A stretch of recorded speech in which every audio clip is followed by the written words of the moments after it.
Hashtag Mugabe must fall. What is it all about?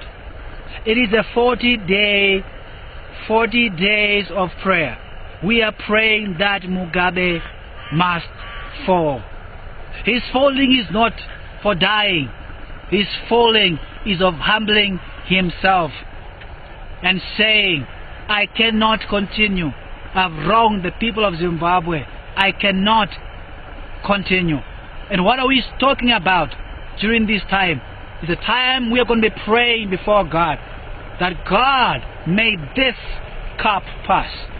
God, may this man surrender himself. May release the nation of Zimbabwe, the potential of Zimbabwe.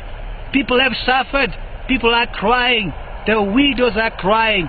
The orphans are crying.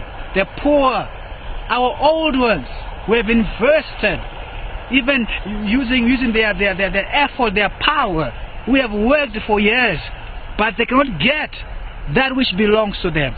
And as a result, we need to make sure in prayer, I'm saying it again, in prayer, we are going to ask God that He is going to relinquish power, that Mugabe is going to relinquish power.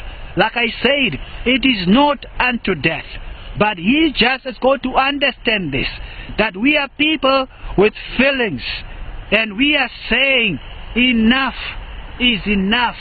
This cannot be made to continue. There is a way out, Mr. President. There is a way out. You just have got to know that there is a time for you to say, I am quitting, I am stopping. And God is going to bless you with life, maybe even more days, more years, to see what Zimbabwe can be, to see what the children can do, to see what the nation can do. Even much of your input in this nation and your contribution is going so much to be respected.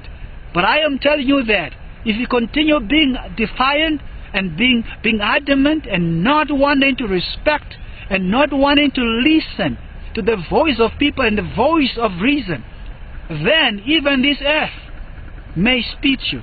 Even this earth may not want to see you buried in there. You may not be buried in this nation. But that's not what we want. That's not what we desire. But the choice is just but yours. This has been hashtag Mugabe must fall. Continue praying with us until the 9th of December that Mugabe must fall.